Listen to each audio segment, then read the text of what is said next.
Объект возводится рядом со вторым микрорайоном Малгобека. Психоневрологический интернат будет состоять из 4 основных корпусов. Главный административно-бытовой, включающий карантинное отделение, необходимое для обеспечения санитарной безопасности. За ним расположится 3 спальных блока. Такой объект позволит создать оптимальные условия для реабилитации и повседневной жизни людей с психоневрологическими заболеваниями.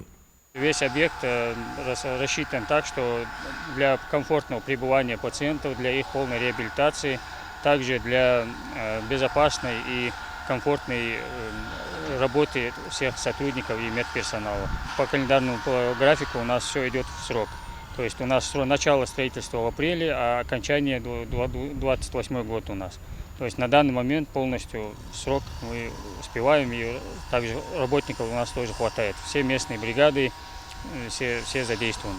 Строительные работы начались этой весной и ведутся в активном темпе. На площадке регулярно работают более 30 специалистов и 12 единиц техники. Объект рассчитан на размещение 200 человек, что позволит увеличить доступность специализированной медицинской и социальной помощи в регионе. Общая площадь комплекса 13 814 квадратных метров. На данном этапе ведутся работы по устройству ограждения, по устройству полностью основания зданий. Ведется монтажные работы, устройств 2 БКТП, чтобы подключить трансформатор и чтобы постоянная электроэнергия была на данном объекте. Все работы выполняются согласно проекту. Выявленные нарушения с нашей стороны строительного контроля передаются заказчику и техзаказчику, также подрядчику для устранения.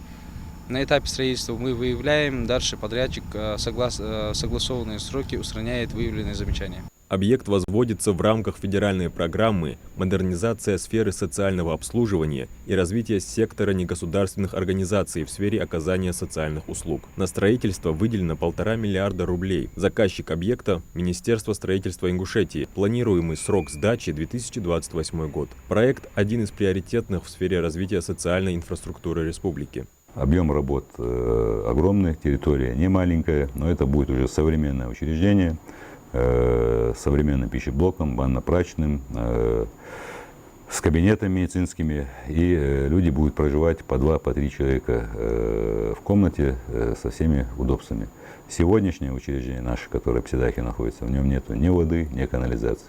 И бурить скважину там бесполезно, поскольку, по заверениям геологов, воды в этой местности нет. По завершению строительства интернат станет важным центром для социального обслуживания жителей региона, улучшит качество жизни людей с ограниченными возможностями, а также позволит развить сектор оказания социальных услуг. Это масштабный проект, важный шаг на пути модернизации системы социальной поддержки в Ингушетии. Адам Гуражев, Султан Магушков, Магаз 24.